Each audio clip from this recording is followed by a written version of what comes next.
একদমই ফেলে দেওয়া জিনিস দিয়ে এই ব্যাগটা আমি তৈরি করেছি। কিভাবে করেছি সেটাই আজকে শেয়ার করব। আসসালামু আলাইকুম, কেমন আছেন সবাই? আজকে আপনাদের সঙ্গে খুব সুন্দর একটা ভিডিও শেয়ার করতে যাচ্ছি। সেটা হচ্ছে একদমই ফেলনা কিছু জিনিস দিয়ে একটা ব্যাগ তৈরি করে দেখাবো। বর্তমান দেখলাম ফেসবুকে বা ইউটিউবে সব জায়গাতেই ব্যাগ বানানোর ভিডিও বেশ চলছে। তো সবার ব্যাগ বানানো দেখে আমার মাথায়ও একটা ব্যাগ বানানোর আইডিয়া চলে আসলো। সবাই ভিডিওতে বলছিল যে ব্যাগ বানানো খুবই সহজ, মানে খুব সহজেই তারা ব্যাগ বানিয়ে নিচ্ছে। তবে আমি এই ব্যাগটা বানাতে গিয়ে দেখলাম যে একটা ব্যাগ বানানো মোটেই সহজ না, অনেকটা কষ্ট করতে হয়। তো আজকে ব্যাগ বানানোর জন্য এখানে আমি একটা বিস্কিটের বক্স নিয়েছি, আর বক্সটাকে কিভাবে কেটে নিয়েছি আপনারা ভিডিওতে দেখেই নিশ্চয়ই বুঝতে পেরেছেন। আমি ছোট্ট একটা পার্সের মতো করে ব্যাগ তৈরি করব, এই কারণে ছোট করেই কেটে নিয়েছি, যেন একটা ফোন আর ছোট্ট একটা পার্স রাখা যায় এমন শেপে কেটে নিয়েছি। আর এখানে উপরে যে এই কভারটা বানাবো সেটাও আমি বিস্কিটের বক্স থেকেই কিন্তু কেটে নিয়েছি। তো মোটামুটি আপনারা নিশ্চয়ই দেখেই বুঝতে পেরেছেন যে কাজটা আমি কিভাবে কমপ্লিট করেছি। তো ব্যাগের ভেতরের যে অংশটা সেটা কিন্তু একদমই রেডি। এখন হচ্ছে বাইরের কভারটা তৈরি করব। তার জন্য এখানে আমি আমার একটা পুরাতন সোয়েটার নিয়েছি। এটা হচ্ছে ভেলভেট কাপড়ের তৈরি। তো এই সোয়েটারটা আমার ছিঁড়ে গেছে, তো মনে হলো এটা দিয়ে আজকে ব্যাগটা তৈরি করি। কালো ব্যাগ বা পার্স যে কোনো ড্রেসের সাথেই পরা যায়, এই কারণে কালোটাকেই আমি চুজ করেছি। আপনাদের কাছে কালো না থাকলে অন্য যে কোনো কালার দিয়েও কিন্তু ব্যাগ তৈরি করতে পারেন। এটা আমি ফার্স্ট টাইম তৈরি করছি, এই কারণে ব্যাগটা খুব ভালো না হলেও মোটামুটি ভালোই হয়েছে। তবে এটা বানানোর পর আমার মনে হয়েছে যে না, এর থেকেও বেটার আরও ব্যাগ বানানো যায়। তো ইনশাল্লাহ পরবর্তীতে আমি ট্রাই করব আরও কিছু ব্যাগ বানানোর আইডিয়া আপনাদের সঙ্গে শেয়ার করতে। তো এখন হচ্ছে আমি একটু শক্ত দেখে কাপড় নিয়েছি, মানে যেই কাপড়টা একটু মোটা ওই পার্টটা নিয়েছি। আর সেটাকেই এখন যে ব্যাগের নিচের অংশটা করেছিলাম সেটাতে পেঁচিয়ে নিচ্ছি। তো ব্যাগের জন্য যে বক্সটা আমি কেটে নিয়েছিলাম ওইটার মাপ অনুযায়ী এখন আমি কাপড়টাকে কেটে নিব। তো এখানে আমি এই কাপড়টা ইউজ করছি বলে ব্যাগটা বেশ সুন্দর, মানে শক্তপোক্ত হয়েছে। এখানে যদি আমি একদম সুতি কাপড় ইউজ করতাম সেই ক্ষেত্রে কিন্তু এটা এত সুন্দর হতো না। তবে আপনাদের কাছে যদি মোটা কাপড় না থাকে বা এরকম আমার মতো সোয়েটারের কাপড় না থাকে, সেই ক্ষেত্রে আপনারা সুতি কাপড় দিয়েও করতে পারেন। সেক্ষেত্রে সুতি কাপড়টাকে একটু শক্ত করার জন্য আপনাদেরকে বক্রম ইউজ করতে হবে। এটার নাম আসলে বক্রম কিনা সঠিক আমার মনে নেই, যেটা আমরা জামার গলাতে ইউজ করে থাকি। তো ওটা ইউজ করলেও কিন্তু কাপড়টা শক্ত হয়ে যাবে, সেটা দিয়েও আপনারা ব্যাগ তৈরি করতে পারবেন। তো এই যে গ্লু গানের সাহায্যে আমি পুরো কাপড়টাই কিন্তু পেঁচিয়ে নিয়েছি, আর এই যে ব্যাগের মোটামুটি লুকটা কিন্তু রেডি। এখন জাস্ট একটু ডেকোরেশনের পালা। এটার যে বেসটা সেটা কিন্তু হয়ে গেছে। পুরাতন একটা ব্যাগের থেকে এই জিনিসটা আমি খুলে রেখে দিয়েছিলাম কাজে লাগাবো বলে, তো আজকে সেটাকে কাজে লাগাচ্ছি। এখানে এই লকটা দিয়ে আমি মূলত ব্যাগটাকে আটকানোর সিস্টেম করব। আর এই ব্যাগটার কাজ করতে গিয়ে আজকে সকাল সকাল আমার হাত একদমই পুড়ে গেছে, মানে গ্লু গানের আঠাটা আমার আঙ্গুলে লেগে গেছে।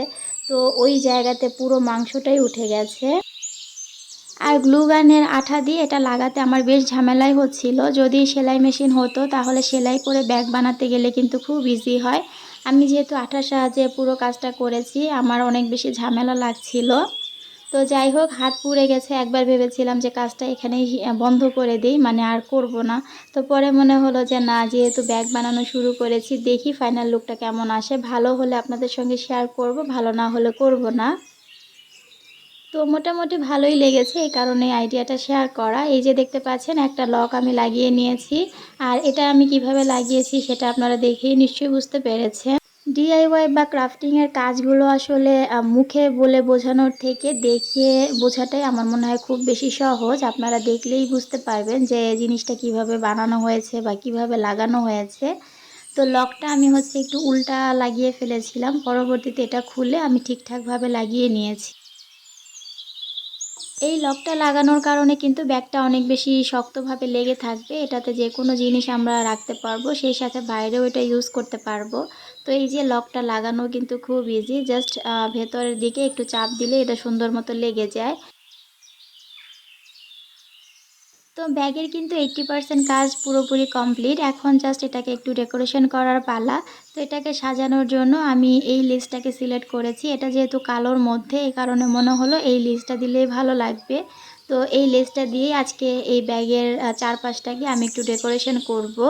সেই সাথে মাঝখানে একটা ফ্লাওয়ার দিব। তো আমার কাছে সেরকম কোনো ভালো ফুলই ছিল না, জাস্ট একটা গোলাপি কালারের ফুল পেয়েছি, সেটাই আমি এখানে দিয়েছি। তবে এখানে সাদা বা কালোর মধ্যে কোনো ফুল দিলে আমার মনে হয় আরও বেশি ভালো লাগতো। তো এই যে দেখতে পাচ্ছেন সাজুগুজু করানোর পর ব্যাগের লুকটা ঠিক এমন এসেছে। গোলাপি ফুলটা দেওয়ার কারণে হয়তোবা খুব একটা ভালো লাগছে না, এখানে অন্য কোনো ফুল আপনারা চাইলে দিতে পারেন। তো আমি আপাতত এভাবেই রাখছি, পরবর্তীতে অন্য কোনো ফুল এনে এখানে আমি অ্যাড করে দিব। তো ব্যাগটা তো বানানো হয়েছে, ব্যাগটাকে ঝুলানোর কোনো সিস্টেম করা হয়নি।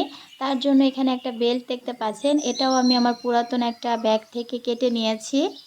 আর এটাকে আমি দুই পাশে প্রথমে আঠার সাহায্যে এভাবে লাগিয়ে নিব, তারপর হচ্ছে সুই সুতা দিয়ে সেলাই করে দিব।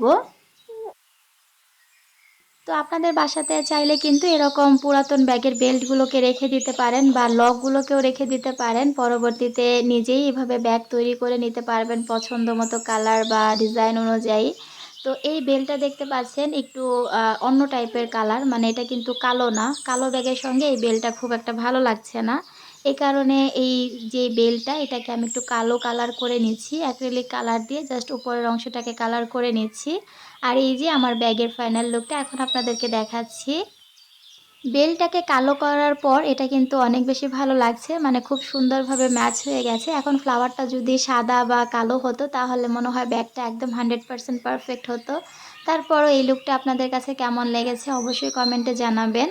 আর এই যে আমি পার্স, ফোন সব কিছু রেখে আপনাদেরকে দেখাচ্ছি যে ব্যাগের লুকটা কেমন লাগে। এখানে কিন্তু খুব সুন্দরভাবেই ফোন, পার্স সব কিছুই রাখা যাচ্ছে, আর এটা নিয়ে বাইরেও বের হওয়া যাবে। কালো কালারটা আসলে সব রকম ড্রেসের সাথেই পরা যায়, এই কারণে কালোটাকেই আমি চুজ করেছি। তো এই যে আমার ছোট্ট বাবাটা এটা নিয়ে একটু মডেলিং করছিল, মানে এটা আমার মডেল বলতে পারেন। তো ওকে এটা পরে বেশ ভালোই লাগছিল, যদিও আমার ছেলে বাবু, মেয়ে হলে একদম পারফেক্ট হতো। যাই হোক, আপনাদের কাছে কেমন লেগেছে জানাবেন। আল্লাহ হাফেজ।